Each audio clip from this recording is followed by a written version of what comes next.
अस्सलाम वालेकुम and welcome to my YouTube channel. मैंने एक प्लेलिस्ट क्रिएट की थी जिसके अंदर मैंने कुछ पाइपलाइंस बताई थी डेटा साइंस प्रोजेक्ट्स की, और उसके अंदर मैंने ये बताया था कि हम किस तरह सिंपल स्टैटिस्टिक्स को यूज़ करते हुए अपने डेटा साइंस के प्रोजेक्ट को कंप्लीट कर सकते हैं।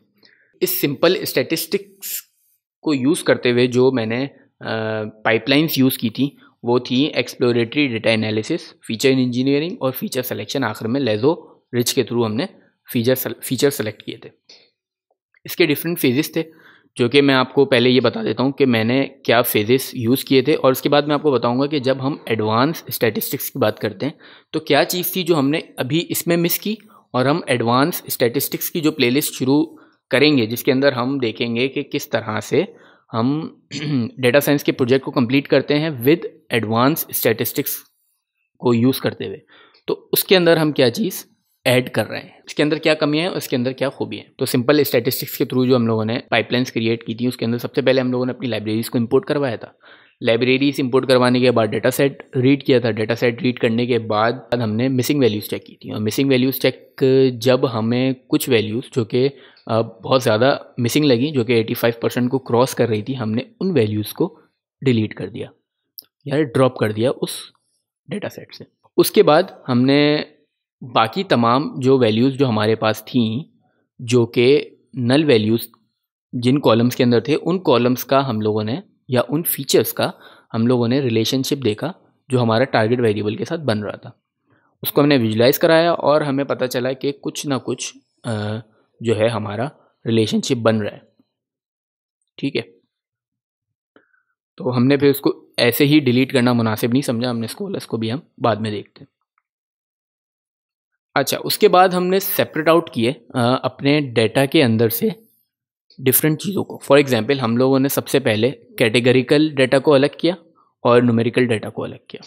फिर उस न्यूमेरिकल डेटा के अंदर से हम लोगों ने टेम्पोरल डेटा जो कि डेट, टाइम, ईयर जो भी था उसको अलग किया, और कंटिन्यूस को अलग किया और डिस्क्रीट को अलग किया।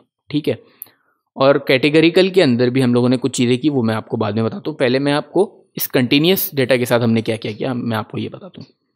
तो हमने टेम्पोरल डेटा को उठाया और उसके साथ जब हम लोगों ने अपना रिलेशनशिप देखा टारगेट वेरिएबल के साथ तो गड़बड़ महसूस हुई, क्योंकि वक्त के साथ साथ जिस तरह से साल गुजर रहे थे हमारी वैल्यूज़ प्राइस की जो टारगेट वेरिएबल है वो डिक्रीज़ हो रहा था, जो कि परेशान कुन था। तो हमने इसके अंदर देखा कि क्या इश्यूज़ हैं। इश्यूज़ ये थे कि जब हमारा एयर बिल्ड का जो एक फीचर था वो हमें ये बता रहा था कि जितना पुराना घर बना हुआ है उतनी इसके रेट नीचे आ रहे हैं।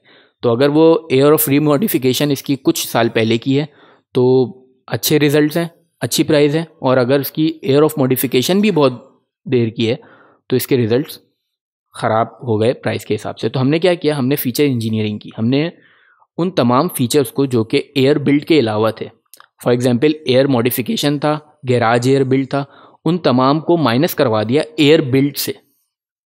ठीक है, तो हमें एक्चुअल वैल्यू मिल गई कि अब हम कि हमारे पास इस घर को बने हुए या इस घर को मॉडिफाई हुए हुए कितना वक्त गुजर चुका है। तो ये एक फीचर इंजीनियरिंग यहाँ पे हमने कर ली। हमारे पास डाटा आ गया, हमने उसको चेक किया, हमारे पास अब वो जो पहले जो मसाइल आ रहे थे कि वक्त के साथ साथ प्राइस नीचे जा रही थी वो सेट हो गई। अब हमने देखा कि हमारे पास जो कंटिन्यूस डाटा है वो नॉर्मल डिस्ट्रीब्यूशन को फॉलो नहीं कर रहा, तो हमने लॉग डिस्ट्रीब्यूशन के थ्रू उसको सेट किया। उसके बाद हम आए न्यूमेरिकल फीचर्स के अंदर। न्यूमेरिकल फीचर्स के अंदर हमने देखा कि हमारे पास जो मिसिंग वैल्यूज़ हैं वो कुछ 3 आ रही थी, और उन मिसिंग वैल्यूज़ के अंदर हमने मीन को पहले तो हम लोगों ने इसके अंदर देखा कि हमारे पास क्या आउटलायर्स मौजूद हैं, और बॉक्स प्लॉट के थ्रू हमने चेक किया कि हमारे पास आउटलायर्स मौजूद थे। तो इस वजह से हम लोगों ने उसके अंदर मीन वैल्यूज़ पुट नहीं की, हमने इम्प्यूट किया मीडियन वैल्यूज़ को।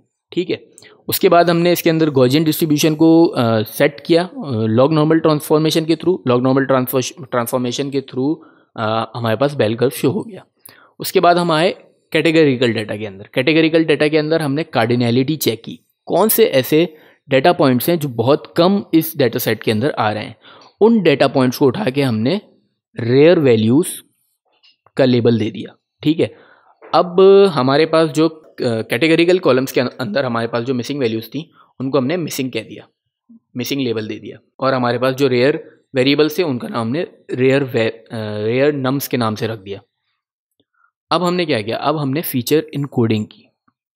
फीचर इनकोडिंग क्या होती है कि जब आपके पास डेटा सेट के अंदर वैल्यूज़ मौजूद हैं जो कि न्यूमेरिक फॉर्म के अंदर हैं और जो कि कुछ इम्पोर्टेंस शो कर सकती हैं, इस डेटा को आपको देना है मशीन लर्निंग एल्गोरिदम्स को। तो मशीन लर्निंग एल्गोरिदम्स के लिए इम्पॉर्टेंट है कि आप इसको न्यूमेरिक फॉर्म में दें। आप इसको स्ट्रिंग फॉर्म में देंगे तो वो नहीं उठा पाएगा, तो इससे आपको डेटा पॉइंट्स के अंदर आपको न्यूमेरिक फॉर्म के अंदर देना होगा। तो जब हमने इसके अंदर फीचर इनकोडिंग की तो हमने लेबल इनकोडिंग की। लेबल इनकोडिंग क्या कर रहा होता है कि जितनी फ्रीक्वेंसी किसी भी फीचर्स के आ रही होती हैं वो इस हिसाब से उसको लेबल दे रहा होता है। तो जैसे ही हमारे रेयर वेरिएबल्स जो थे वो बहुत कम आ रहे होंगे तो वो इनको वैसे ही निगलेक्ट कर रहा होगा या बहुत कम वैल्यूज़ दे रहा होगा, और जिससे हमारा जब मशीन लर्निंग एल्गोरिदम समझ जाएगा, उसको पता चल जाएगा कि इम्पोर्टेंस किन वैल्यूज़ की ज़्यादा है, तो वो उनको ही ज़्यादा इम्पोर्टेंस के ऊपर रखेगा। तो इसके बाद हम लोगों ने लेसो के थ्रू फीचर सेलेक्शंस की,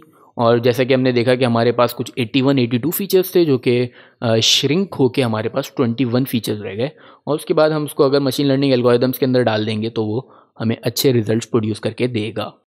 अब बात ये भी है कि हम इन रिजल्ट्स को मेजर किस तरह करेंगे, रूट मीन स्क्वायर्ड एरर क्या है, ये सब बातें बात की हैं। अभी हमें सिर्फ यहाँ तक अपना कंप्लीट करना है। मशीन लर्निंग एल्गोरिदम्स के अंदर भी हम लोग अभी नहीं जा रहे। हमें सिर्फ इस डाटा को इस तरह से तैयार करना है कि वो मशीन लर्निंग एल्गोरिदम्स के लिए परफेक्टली तैयार हो जाएं। एक चीज़ इसके अंदर मैं फिर बताना भूल गया, और वो है फीचर स्केलिंग। फीचर स्केलिंग के थ्रू हमने मिन मैक्स स्केलिंग के थ्रू उस डेटा को स्केल डाउन कर दिया, जो ताकि आपके पास जो मशीन लर्निंग एल्गोरिदम्स के लिए जब ये डेटा जाए तो ये एक प्रॉपर स्केलिंग में होता हुआ जाए। अब हम ये देखते हैं कि जब हम एडवांस स्टैटिस्टिक्स इसके अंदर अप्लाई करेंगे तो क्या क्या चीज़ें ऐड हो जाएंगी। तो सबसे पहले हम लोग अपनी नेसेसरी लाइब्रेरीज़ को ऐड करेंगे। ट्रेन टेस्ट डेटा को हम लोगों ने रीड करा दिया, ठीक है। डाटा के करेक्टरिस्टिक्स देख लिए, वो पहले भी हम देख रहे थे, ठीक है। मिसिंग वैल्यूज़ को प्लॉट किया, रिमूव कर दिया जो बहुत ज़्यादा हाईएस्ट वैल्यूज़ थी, ये भी हम देख रहे थे। अब हम इसके बाद देखेंगे स्टैटिस्टिकल टेस्ट जो कि होंगे हमारे एनोवा टेस्ट, हाइपोथेसिस टेस्टिंग कह लें आप इसको।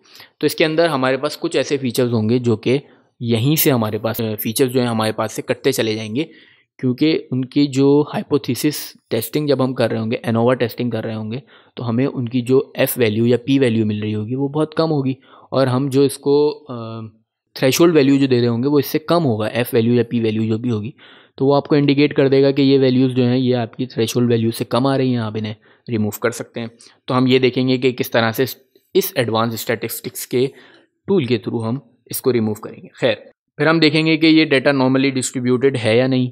उसके बाद हम देखेंगे correlation coefficient. Pearson correlation coefficient के थ्रू हम डिफरेंट फीचर्स का आपस में कोरिलेशन देखेंगे, और उसके अंदर हम देखेंगे कि क्या कोई फीचर मल्टी कोलिनियरिटी पे तो नहीं आ रहा, क्योंकि मल्टी कोलिनियरिटी एक बहुत ही बड़ा इशू है। और इसके अंदर अगर कोई डाटा, कोई फीचर्स आपस में बहुत ज़्यादा कोरिलेटेड होते हैं तो हम उन फीचर्स को रिमूव कर देते हैं, उनमें से कोई एक फ़ीचर रिमूव कर देते हैं, ज़ाहिर है। और अगर किसी डाटा और अगर किसी फीचर का टारगेट फीचर के साथ, मतलब डिपेंडेंट का इंडिपेंडेंट फीचर के साथ बहुत ही गहरा कोरिलेशन है, 95% से अबव है, तो हम उसको भी रिमूव करने का सोचते हैं। और अगर नेगेटिव में है तो हम ये सोचते हैं कि ये नेगेटिव में अगर कोरिलेशन टारगेट वेरिएबल के साथ है तो हमें क्या करना है।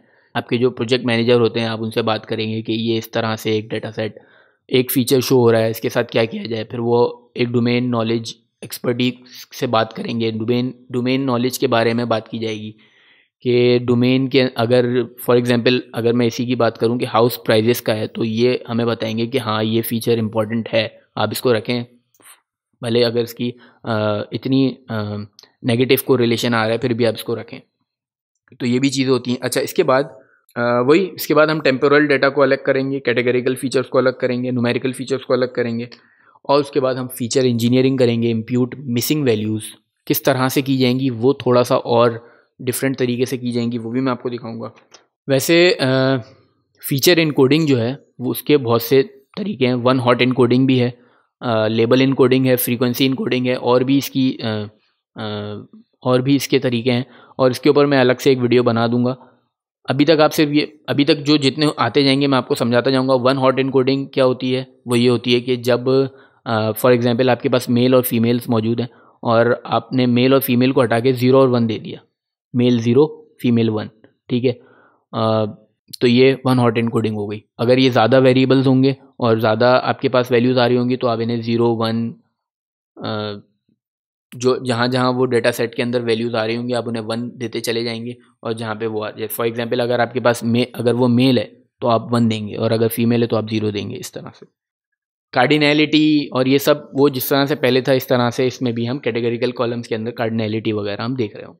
इसके फ़ौरन बाद मैं मशीन लर्निंग की प्लेलिस्ट शुरू करूँगा और इसी के अंदर यही दो जो हमारी प्रॉब्लम स्टेटमेंट्स हैं, जो कि एक सिंपल स्टैटिस्टिक्स के साथ है और एक एडवांस स्टैटिस्टिक्स के साथ है। तो इसके अंदर हम मशीन लर्निंग मॉडल अप्लाई करेंगे। इसके बाद हम मशीन लर्निंग प्लेलिस्ट के अंदर डिफरेंट मॉडल्स के बारे में पढ़ेंगे, कौन कौन से मशीन लर्निंग एल्गोरिदम्स हैं जो कि कौन से क्लासिफिकेशन में यूज़ होते हैं, कौन से रिग्रेशन में यूज़ होते हैं, ये सब देखेंगे। बूस्टिंग बैगिंग क्या है ये सब देखेंगे। एक पूरा प्रोजेक्ट करेंगे जिसके अंदर तमाम पाइपलाइंस क्रिएट कर रहे होंगे। फीचर सिलेक्शन के बाद आपका मॉडल बिल्डिंग होगी और उसके बाद मॉडल डिप्लॉयमेंट की अलग से एक क्लास के थ्रू। उम्मीद करता हूँ आपको आज की ये क्लास पसंद आई होगी जिसके अंदर मैंने डिफरेंस बताया, प्रॉपर स्टैटिस्टिक्स जब हम अप्लाई करेंगे तो किस तरह से करेंगे। और इंशाल्लाह इसकी जो प्लेलिस्ट है एडवांस स्टैटिस्टिक्स की वो बहुत जल्द अपलोड करूँगा। जब तक के लिए सब्सक्राइब करना मत भूलिएगा। अल्लाह हाफ़िज़।